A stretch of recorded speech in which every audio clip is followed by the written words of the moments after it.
नमस्कार दोस्तों, आपका मेरे YouTube चैनल धार्मिक कहानियों में स्वागत है। आज मैं आपको भगवान श्री राम और उनका भक्त जीवन की कहानी सुनाने जा रही हूँ।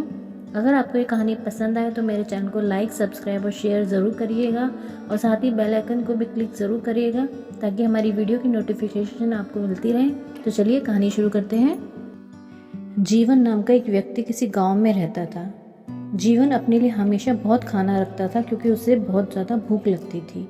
जीवन बहुत खाना खाता था, इसलिए उसे हमेशा भूख ही लगी रहती थी। अगर जीवन से कोई भी कहे कि क्या तुम्हें भूख लगी है, कुछ खाना खाना है, तो वो कभी भी मना नहीं करता था। वो कहता था हाँ चलो ले आओ, खाना खाते हैं। पर जीवन खा खा कर इतना मोटा हो गया था कि उसे कुछ भी काम नहीं होता था। एक दिन जीवन घर में इस बात को लेकर लड़ाई हो गई कि तुम हमेशा खाते ही रहते हो और कुछ काम नहीं करते। जीवन को इस बार उसके माता पिता ने अपने घर से निकाल दिया। अब जीवन के पास कुछ भी नहीं था और वह सोच ही रहा था कि क्या करूं, अब तो मेरा घर भी नहीं है। तभी उसकी नज़र एक साधु बाबा पर पड़ी और जीवन उनके पास चला गया। जीवन ने साधु जी से कहा कि आप मुझे कोई काम दे दीजिए जिससे मेरी भूख का कुछ किया जा सके। साधु जी ने पूछा कि तुम क्या काम कर सकते हो। तो जीवन ने कहा कि कोई ऐसा काम जो सिर्फ बैठकर किया जा सके, क्योंकि चलना मेरे बस की बात नहीं है। तब साधु जी ने कहा ठीक है, तुम सब चेले के लिए कुछ खाना बना सकते हो। जीवन ने कहा ठीक है साधु जी, मैं ये काम कर लूँगा। फिर साधु बाबा ने उनसे कहा कि भंडारे का कुछ सामान ले लो और नदी के किनारे पर बर्तन को साफ करके खाना बना लो।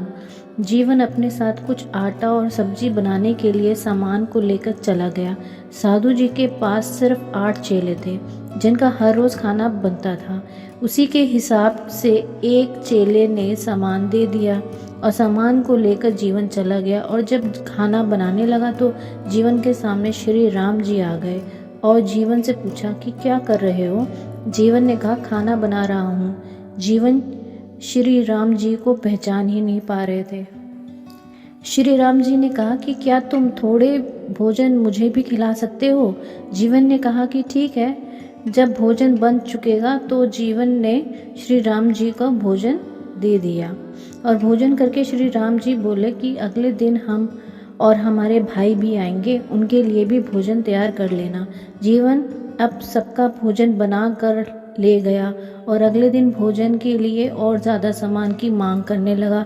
इस पर साधु जी ने सोचा कि शायद उसे भूख ज़्यादा लगती होगी और जीवन को ज़्यादा सामान दे दिया और सामान लेकर जीवन नदी के किनारे पर चला गया। जब जीवन ने खाना बना लिया तो श्री राम जी के साथ लक्ष्मण जी भी आ गए और दोनों ने मिलकर खाना खा लिया। अब इस बार श्री राम जी ने कहा कि कल हम अपनी पत्नी को भी साथ में लाएंगे, उनके लिए भी खाना बनाना।